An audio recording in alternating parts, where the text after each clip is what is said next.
제가 전에 섬기던 교회에서 청년 중에 한 명이 저와 얘기를 하는데 계속 우리 교회가 있잖아요, 목사님. 우리 교회에서요. 계속 우리 교회 그러는 거예요. 지난번에 한번 우리 교회 지난번에 수련회 갔을 때 있잖아요, 목사님. 그러길래 수련회 간 적이 없거든요. 그래서 오늘 무슨 수련회? 우리 수련회 최근에 안 갔는데, 그러니까 맞다. 저 지난번 교회예요. 저 한국에서 다녔던 교회예요.라고 얘기를 했습니다. 그리고 우리 목사님 꼭 그러셔. 우리 목사님 꼭 그러셨었는데 이렇게 얘기해서 우리 목사님 중에 누가 그랬냐 했더니 자기가 한국에 있을 때 그 목사님이라는 거예요. 그러니까 결론적으로 자기가 평생을 다녔던 한국에 있던 교회나 한국에 자기가 어렸을 때 보았던 목사님이 우리 목사님이고 우리 교회인 거고, 독일에서 이렇게 잠깐 와서 아니면 이사 때문에 유학 때문에 잠깐 직장 때문에 잠깐 들려서 있는 교회는 우리 교회 같지가 않은 거죠. 그런 걸 되게 많이 경험했습니다. 독일에 온 뒤로 제가 지난 4년 반 동안 디셀도르프 선교교회에서 부목사로 사역을 했고, 그리고 작년 8월부터 우리 교회에서 담임 목사로 사역을 하고 있습니다. 벌써 한 6개월 되었어요. 이민교회에서 5년 정도 이렇게 사역을 하면서 독특한 경험을 하고 있는데, 그것은 아까 말씀드린 것처럼 우리 교회랑 우리 목사님과 지금 교회랑 지금 목사님이 다르더라는 겁니다. 달라요. 마음속에 그렇게 보고 있는 게 다른 거죠.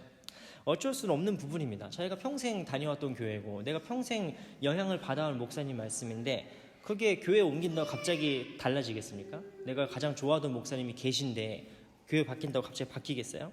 그래서 사람들이 우리 교회다, 이 교회가 정말 내 교회다, 우리 교회다, 아니면 저 목사님이 정말 내 목사님이다, 우리 목사님이다라고 경험을 이렇게 확신을 갖기까지는 시간이 많이 걸려요. 사실 시간이 오래 걸립니다. 그래서 몇 년이 지났는데, 이 교회에 같이 있고 함께 우리가 신앙생활 하는 지 몇 년이 지났는데도 아직도 내 교회 같지가 않고, 아직도 우리 교회 같지가 않고, 아직도 저 사람은 그냥 목사님이라고 부르지만 우리 목사님 같지가 않다면 조금 문제가 있어요. 왜냐면 우리가 공동체성이 그만큼 좀 약하다는 거예요. 근데 이렇게 계속 이대로 가면 어떻게 되냐면은 고린도 교회처럼 됩니다. 오늘 우리가 고린도 교회를 잠깐 살펴볼 거예요. 많은 분들이 교회에 다니시면서 대충 조금 들어보실 수 있지만, 고린도 교회는 정말 시끄러운 교회였습니다. 말이 많은 교회였어요. 바울이 고린도 교회에 2번이나 편지를 썼던 이유는 이 교회가 아주 잦은 갈등과 분쟁 상황 속에 있었기 때문입니다. 오늘 본문 말씀 10절 말씀을 보시면 바울이 지금 고린도전서를 왜 쓰는지 목적이 나옵니다.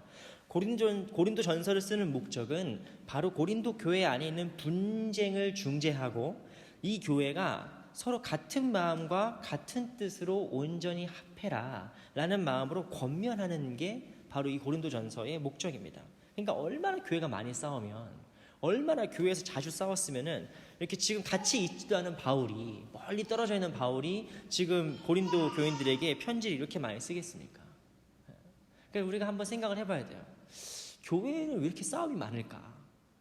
여러분, 교회에서 난 정말 행복한 교회를 겪었다, 나는 교회에서 한 번도 싸운 걸 못 봤다 하시는 분 계세요 혹시? 나는 교회에서 한 번도 싸운 걸 못 봤다. 그럴 수 있어요.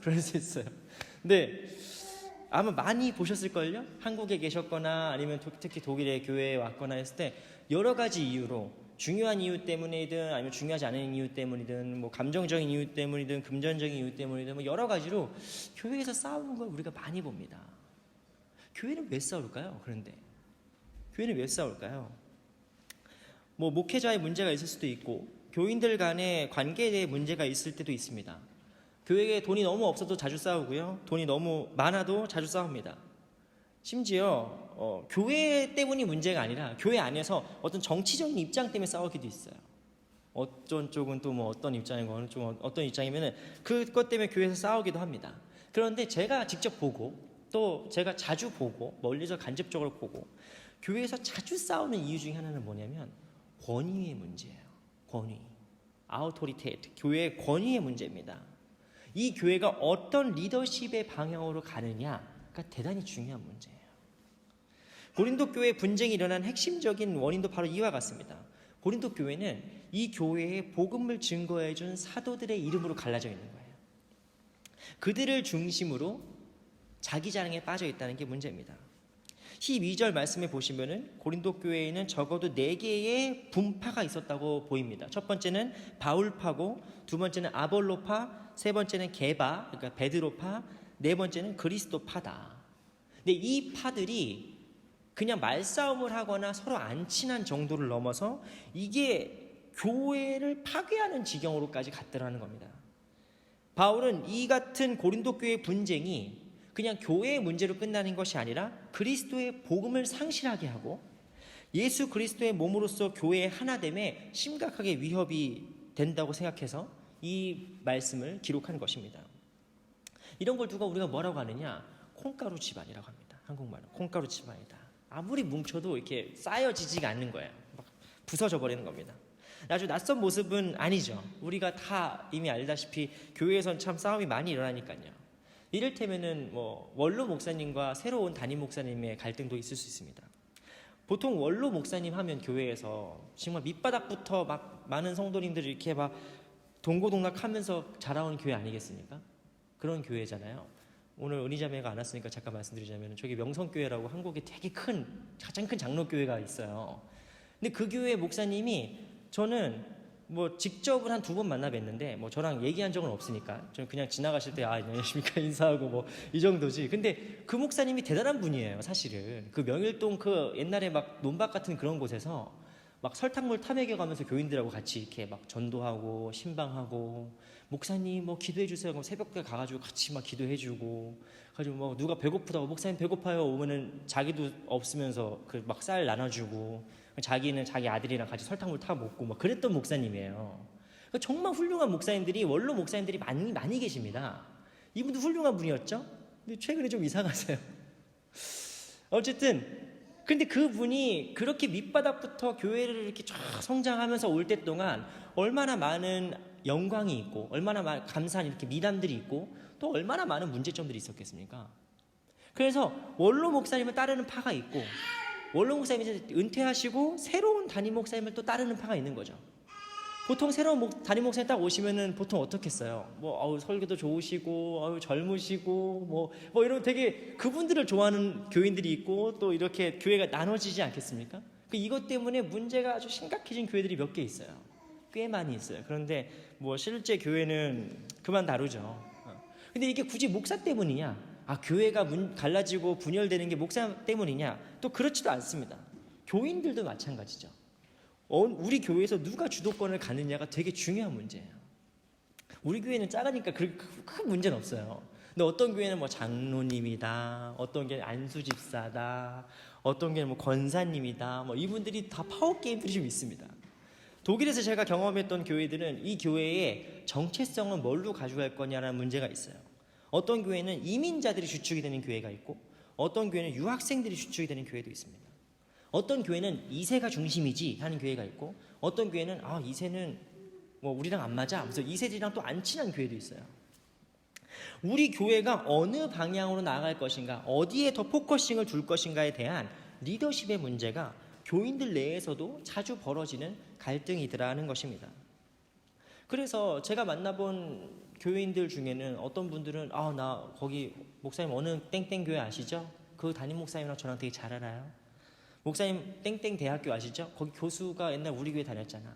여기서 유학할 때 내가 다 먹이고 키웠잖아. 뭐 이런 분들 되게 많이 봤어요. 어떤 분들은 난 독일에 온 유학생 목사들 설교 도저히 못 듣겠어가지고 나는 인터넷으로 어느 목사님 설교 들어요. 어느 목사님 설교가 제일 좋은 것 같아. 목사님도 그 목사님 좀 따라하세요 라고 하는 분도 들었어요. 뭐 자유입니다. 다 자유죠. 내가 어떤 목사님을 좋아하고 어느 목사님을 더 좋아하고 어느 교회 내가 다녔었고 뭐 그런 거 다 중요한 문제고 좋은 문제인데 문제는 자기가 했던 그거를 그대로 가지고 와서 여기에다가도 똑같이 하려고 하는 게 문제예요. 자기가 옳다고 믿는 그 교회의 모델을 그대로 가지고 와서 여기도 그대로 해야 된다는 거예요. 제가 어떤 청년이 있었는데 그 교회는 그 찬양팀이 없었거든요. 교회 찬양팀이 없었는데 자기가 하겠다는 거예요. 자기가 하나님께서 은사를 주셔가지고 자기가 찬양팀을 잘할 수 있다. 그래가지고 제가 좀 우려를 했어요. 우리 교회는 좀 시스템도 없고 악기도 없고 조금 어려운데 괜찮겠니? 근데 하겠대요. 그래서 했는데 몇 달도 안 돼서 그만뒀어요. 못 해먹겠대요. 왜 못 해먹겠니? 왜 하기 싫으니? 그랬더니 자기가 옛날에 한국에 있을 때 땡땡땡 교회의 찬양팀이었는데 거기서는 막 찬양하면 다 일어나 손 들고 다 막 눈물 흘리고 찬양하고 은혜롭게 찬양하는데 여기는 교인들 다 이러고 있어요. 모르는 노래 하면 모르는 노래 한다. 뭐라고 해?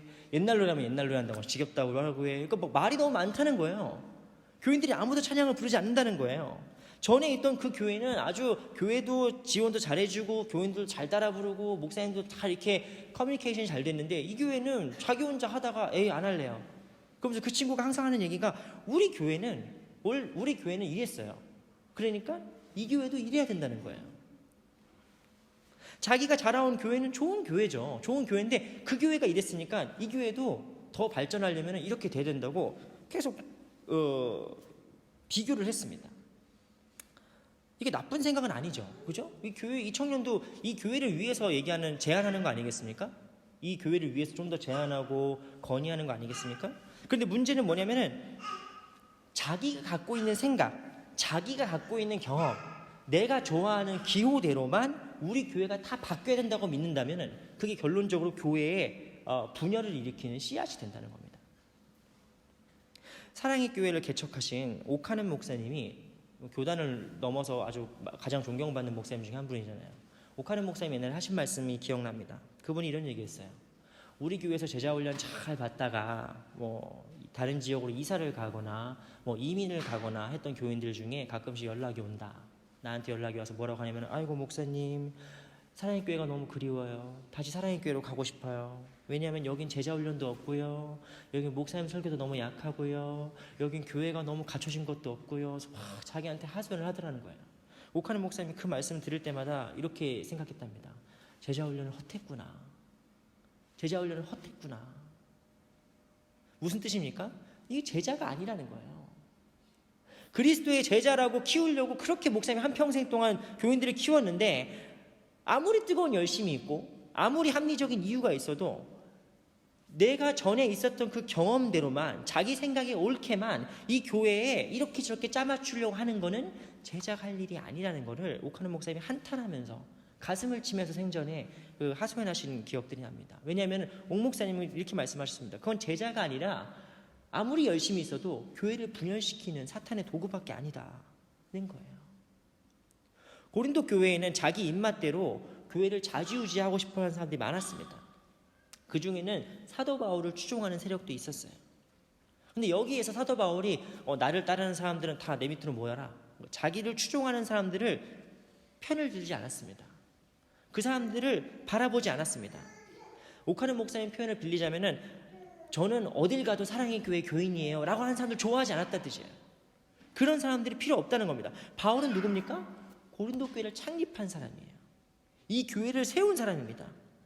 우리로 치면은 원로 목사고 증경 총회장이 있고 공로 목사고 할 정도의 사람이고 사실은 더 중요한 사람이죠. 기독교 신학의 본질을 구축한 사람입니다.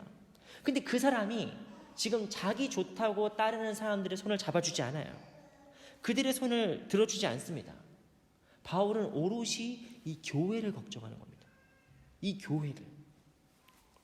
학자들마다 차이는 있지만 고린도 교회에 있던 네 당파에 대해서 이렇게 구분을 합니다. 먼저 바울파가 있었다. 어떤 의미일까요? 우리로 치면 원로 목사님 파 비슷한 거죠.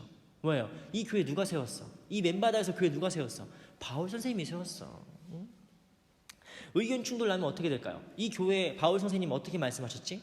바울 선생님이 이 교회 우리 예산 어떻게 쓰기로 하셨지? 딱 모든 게 바울 선생님의 포커스로 가 있는 거죠. 지금도 몇몇 교회들은 그 원로 목사님의 마인드를 유지하고 있는 교회들이 몇 개 있습니다. 한국의 영락교회 같은 교회도 그 북한 선교를 위해서 쓰려고 하는 돈이 되게 많이 있어요. 근데 중요한 거는 지금 써야 될 일들이 많은데 그거 원로 목사님의 유지를 위해서 그 돈이 계속 불어나고 있어요 지금. 어쨌든 절대 못 건들죠. 왜? 원로 목사님이 유지잖아. 원로 목사님. 그러니까 바울파는 뭐겠습니까? 바울 선생님이 어떻게 말씀하셨지? 바울 선생님이 어떻게 하셨지? 그러니까 바울을 계속 기억하는 겁니다. 두 번째는 아볼로파예요. 이 교회에 있던 두 번째 아볼로파는 우리로 치면은 새롭게 바뀐 담임 목사님 파 정도로 할 수 있습니다.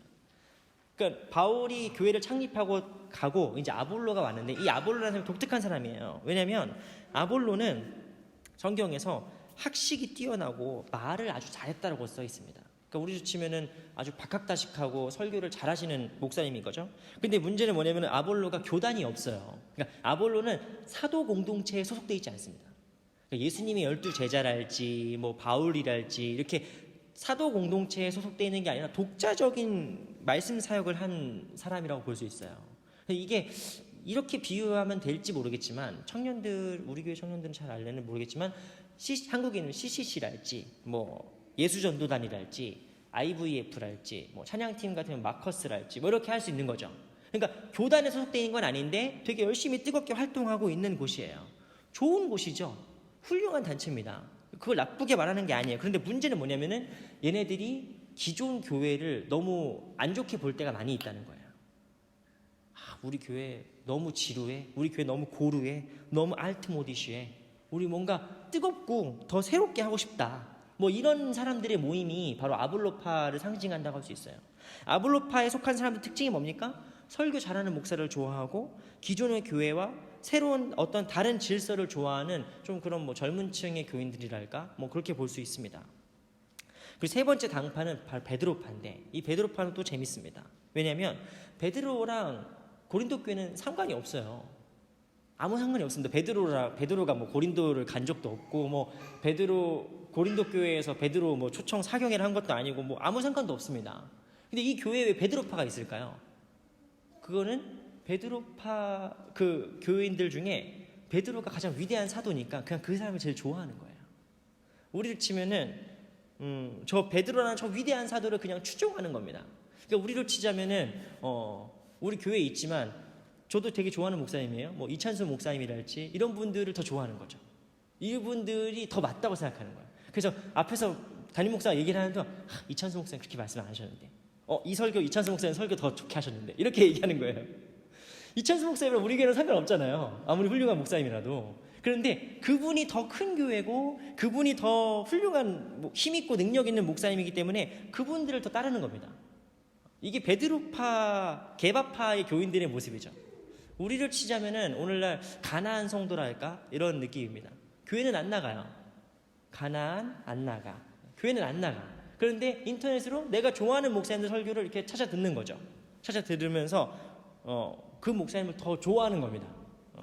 그럴 수 있죠. 근데 어쨌든, 그리고 마지막 당파가 바로 요주의 인물들인 그리스도파입니다. 어떤 학자들은 그리스도파가 이 교회, 고린도 교회의 실제적인 문제의 근원이다라고 봐요. 왜냐하면 그리스도파라는 말 자체는 좋은 말이잖아요. 우리가 다 그리스도파 아닙니까? 다 그리스도파, 그리스도를 따라가는 그리스도파죠. 우리가 다. 그런데 여기서 그리스도파라는 거는 보통 학자들마다 어떻게 얘기하냐면은 영지주의자일 것이다 라고 얘기합니다. 영지주의라는 말은 너무 어려우니까 그냥 빨리 말씀드릴게요. 영지주의는 육체를 부정한 것으로 여겨요. 그래서 하나님이 육신을 입고 이 땅에 오셨다, 예수 그리스도께서 이 땅에 오셨다는 걸 믿지 않아요. 믿지 않고 예수님이 십자가에 달려 돌아가셨다 이런 것도 믿지 않아요. 왜? 거룩하신 하나님이 그렇게 초라하게 인간의 몸을 입을 리가 없다는 거예요. 그래서 그리스도파는 뭐냐면은 아주 영광스러운 예수 그리스도의 부활과 승천만을 믿는 사람입니다. 그리고 그리스도파, 그 말에서 뭐가 나올까요? 내가 그리스도에게 바로 속해 있다는 거죠. 바울이건 베드로건 뭐 아볼로건 뭐건 나는 하나님으로부터 직통 계시 받아 라는 사람들이에요. 앞에서 목사가 뭐라고 떠드는 거, 그 목사는 배워서 하는 거고 나는 예수님으로부터 기도하면 직통 계시 받아, 이런 사람들이 그리스도파에 속한다고 볼 수 있습니다. 제일 위험한 사람들인 거죠, 교회에. 어쨌든 바울은 이렇게 교회에서 4가지의 파당이 지어지고 교인들끼리 서로 이렇게 싸우고 있다는 소식에 아주 안타까워합니다. 그러면서 바울이 그들을 10절에 이렇게 부르는 거죠. 형제들아 라고 부릅니다. 형제들아. 무슨 말입니까? 형제들아, 내 가장 사랑하는 사람들이라는 뜻입니다. 이 교회가 바울이 어떻게 세운 교회입니까? 눈물과 피로 세운 교회고, 저는 지금 요즘 스시 만들고 있지만 바울은 그때 막 천막 텐트 꼬매가면서 손이 나중에 글씨를 쓸 수 없을 정도로 막 천막 꼬매가면서 만든 교회예요. 세운 교회예요. 얼마나 피 같은 교회입니까? 그러니까 이 피 같은 교회를 나온 지 몇 년 뒤에 돌아봤더니 여기서 막 맨날 싸우고 있다는 거예요. 그럼 야, 이 왼수들아, 내가 거기 어떻게 세웠는데, 이렇게 얘기하고 싶지 않겠습니까? 그런데 바울은 지금 이 교인들한테 뭐라고 얘기합니까? 네, 형제들아 라고 얘기합니다. 교인들을 형제라고 부르는 사람, 이 사람이 진짜 목사예요. 내 교인들을 정말 형제처럼 대하고 사랑하고 품으려는 사람이 진짜 목사님이에요. 그분이 진짜 우리 목사님인 거죠. 우리 목사님이 그냥 설교 좀 번들하게 하고 립 서비스를 잘하고 그냥 큰 교회에 있는 어떤 능력 있는 목사가 아니라 나를 형제로 부르는 사람, 나를 가족으로 부르는 사람이 진짜 우리의 목사가 되는 것입니다. 그리고 바울은 이 말씀을 적으면서 지금 싸우고 있는 그리스도인들에게 질문을 던져요. 13절에 질문을 3개를 던지는데 그 결론은 뭐냐면은 질문은 결국 하나로 모입니다. 그 질문의 의미는 뭐냐면은 그리스도가 나누어졌느냐는 뜻입니다. 그러니까 지금 교회에서 싸움이 났는데 바울의 질문은 뭐냐면은 그리스도를 왜 나누느냐라고 얘기하는 겁니다. 무슨 말이냐? 이게 신약 성경의 가장 중요한 교회론의 핵심이에요. 이 교회는 무엇입니까? 빌레펠트에 있는 어떤 종교 시설이 아니라 빌레펠트에 예수님께서 다시 나타나신다면 살아갈 예수님의 몸인 거죠. 이게 바로 빌레펠트 교회의 의미입니다. 교회의 의미는 뭡니까? 예수 그리스도를 머리로 하는 그리스도의 몸. 이게 바로 교회의 의미입니다. 그러니까 교회에서 싸움 나는 건 뭐냐? 그냥 사람들끼리 잘 안 맞아서 그냥 저 사람이 꼴도 보기 싫어서 저 목사가 싫어서 그냥 그렇게 싸우고 갈등하는 것이 아니라 교회에서 싸운다는 건 뭐 뜻이냐면 그 예수 그리스도의 몸을 찢는다는 뜻입니다. 예수 그리스도의 몸을 찢어버리는 거예요. 우리 교회가 바울도 아니고 아볼로도 아니고 베드로도 아니고 모두 예수 그리스도의 이름으로 우리가 같은 마음을 품어야 한다. 그러므로 이게 바로 바울이 고린도 교인들에게 하는 말입니다. 교회가 같은 말을 하고 같은 마음을 품어라는 건 무슨 뜻일까요? 전체주의를 얘기하는 걸까요? 우리가 생각이 다르고 우리가 뭐 원하는 게 다르고 지금 중요한 게 다른데 무조건 담임 목사가 말하면 토달지 말고 일치 단결 해가지고 우리가 교회가 무조건 그걸 가야 된다. 무조건 그 말을 따라야 된다. 그런 뜻이겠습니까? 그렇지 않은 거죠. 바울이 여기서 얘기하는 건 뭡니까? 우리가 같은 말, 같은 마음을 품는 건 누구의 이름 아래에서? 바로 예수 그리스도의 이름 아래에서입니다. 우리가 생각이 다르고 상황이 다르고 환경이 다르지만 적어도 예수 그리스도 안에서는 복음에는 일치해야 한다는 것이 바로 바울이 강조하는 것입니다. 이것이 참된 교회라는 거예요. 우리가 예수의 이름으로 하나 되지 못한다면 이 교회는 진짜 교회가 아닌 겁니다. 이미 죽은 교회인 거죠. 그래서 바울이 17절에서 이렇게 얘기하는 겁니다. 교회에서 계속 싸움만 한다는 것은 교회에서 예수 그리스도와 하나 되지 못하고 계속 싸움만 한다는 건 뭡니까? 예수가 십자가에서 헛되게 죽은 거라는 거예요. 예수님 십자가에서 왜 죽으셨습니까? 우리를 하나님의 가족으로 만들기 위해서 아닙니까? 우리를 하나님의 사랑으로 품으셔가지고 하나님의 형제와 자매로 하나님의 아들, 딸로 삼으시는 거 아니겠습니까? 근데 그거를 교회에서 막 갈기갈기 찢는 거예요. 그럼 그거 뭐예요? 바울이 뭐라고 얘기합니까? 예수의 십자가를 헛되게 만든다. 예수 헛죽었다는 거죠. 교회가 분열되고 싸우는 거는 그냥 그 교회만의 문제가 아니라 바로 예수 그리스도의 저 거룩한 희생에 저 십자가에 지금 똥칠을 하고 있는 거다는 겁니다. 한국 교회 내 분열 때문에 세상 사람들이 손가락질하는 거예요. 교회 다니는 애들이 왜 세상이 교회한테 손가락질합니까? 우리가 뭘 잘못했다고? 교회에서 싸우는 그 모습 때문이에요. 그냥 교회에서 싸우는 그 모습 때문에 예수님이 욕을 먹고 교회 전체가 욕을 먹는 겁니다. 그러므로 우리가 교회에서 싸우는 거는 여러 세계 욕 먹는 일인 거죠. 국가 또한 마찬가지입니다. 잘 되는 국가는 어떤 국가냐? 정당이 다르고 서로 생각하는 게 다르고 강조하는 게 달라도 그 싸울 땐 열심히 싸우다가도 위기 상황이 오거나 아니면 헌법의 그 경계를 가면은 거기서 하나 되는 거예요. 그게 선진국입니다. 국가의 헌법과 국가의 생사를 놓고 지금 위기 상황 앞에서는 하나가 되고 손을 잡고 힘을 합치는 게 좋은 국가입니다. 강대국이고 선진국입니다. 그런데 나라가 망할 때 보잖아요. 그러면은 헌법이고 뭐고 법이고 뭐고 뭐 나라의 위기가 지금 풍전등화니 많이 이런 거가 중요하지 않아요. 그냥 자기들끼리 막 싸우는 나라가 망하는 나라죠. 나라의 운명이 풍전등화 앞인데도 지금 막 싸우고 있는 게 망하는 국가입니다. 그게 바로 우리나라 조선시대 말기고 그게 바로 지금도 중동이나 아프리카나 남미에 있는 국가들이 지금 그렇게 하고 있는 거예요. 나라가 망하거나 말거나 헌법을 위반하거나 말거나 자기 권력과 자기 재산과 자기 목소리만 내는 나라가 망하는 나라입니다. 교회도 똑같은 거예요. 건강한 교회는 뭡니까? 서로 생각이 다를 수 있고 서로 중요하다고 믿는 바가 다를 수 있고 추구하는 바가 다를 수 있지만 교회가 결코 넘어서서는 안 되는 부분이 어디예요? 교회가 결코 넘어서는 안 되는 지점이 어디입니까? 바로 예수 그리스도의 복음이라는 정신입니다. 바로 이 복음, 하나님께서 세상을 사랑하사 독생자를 주기까지 사랑했던 그 사랑, 세상의 계급과 인종과 언어의 경계를 넘어서 우리가 모두를 형제라 자매라 부를 수 있는 그 사랑의 실천이 살아있는 교회가 진짜 교회라는 겁니다. 교회에서 싸워요. 그래서 교회에서 싸워야 될 이유가 있는데 왜 싸워야 되느냐? 저 목사님 싫어, 저 목사님 좋아, 이런 걸로 싸우면 좀 아픈 교회예요. 건강한 교회는 뭘로 싸워야 되느냐? 우리가 어떻게 하면 더 예수님처럼 살 수 있을까? 우리가 어떻게 하면 예수님의 몸이라는 이름값을 하면 살 수 있을까? 목사님 우리가 이렇게 되지 않을까요? 집사님 우리가 예수님 닮아가려면 이렇게 해야 되지 않을까요? 라고 서로가 서로에게 이렇게 자극이 되는 교회가 건강한 교회지. 왜 죽으랬냐? 왜 오늘은 잔치국수냐? 막 빵 사와라. 뭐 이런 걸로 싸우기 시작하면 이게 교회 답이 없는 거예요. 사랑하는 빌레펠트 교회 성도 여러분, 우리는 저마다 우리 교회, 내 교회, 우리 목사님, 내 목사님 하고 생각하는 분들이 있습니다. 오늘 설교는 무조건 이 교회가 여러분 교회입니다, 무조건 제가 여러분의 목사입니다 라고 강요하려고 하는 게 아니에요. 그건 중요하지 않습니다.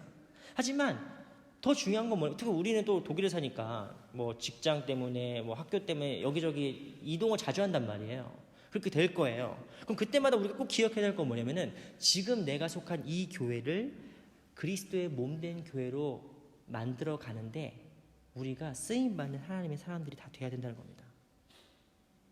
이 교회를 우리 교회라고 여러분 여길 줄 알아야 됩니다. 응? 물론 이상한 교회면 나오셔야 돼요. 갔는데 막 이단이다 그럼 나오셔야 되는 거예요. SN에도 이단이 하나 있어요. 이제 위험하면 나와야 되는 거예요. 그런데 문제는 뭐냐? 언제까지나 내가 갖고 있던 경험, 내 생각, 내가 중요하다고 생각하는 가치관을 그 교회에다가 계속 강요할 수 없다는 얘기예요. 중요한 건 뭐냐? 이 교회가 예수 그리스도의 복음으로, 예수 그리스도의 정신으로, 그리스도의 몸으로 바르게 세워가도록 내가 역할을 해야 된다는 거죠. 바울도 옳고 아볼로도 옳고 베드로도 옳습니다. 다 옳아요. 그런데 문제는 뭐예요? 이 사람만 옳다고 하는 게 문제가 되는 거예요. 내 생각만 옳다고 하는 게 문제가 되는 겁니다. 중요한 것은 바로 우리가 옳다고 믿는 바로 그것을 이 교회에서, 내가 속한 교회에서 내 곁에 있는 사람들과 형제 자매들과 함께 합력하여 선을 이루는 것입니다. 그래서 우리가 속한 교회가 예수 그리스도의 정신으로 돌아가고 예수 그리스도의 십자가를 헛되지 않게 이 교회를 더욱더 건강하고 이 교회가 더욱더 행복해지는 것이 바로 하나님께서 이 시간 우리에게 원하시는 길입니다. 이 일에 함께 쓰임받고 동역하시는 저 여러분이 모두가 다 되시기를 간절히 축원합니다. 기도하겠습니다.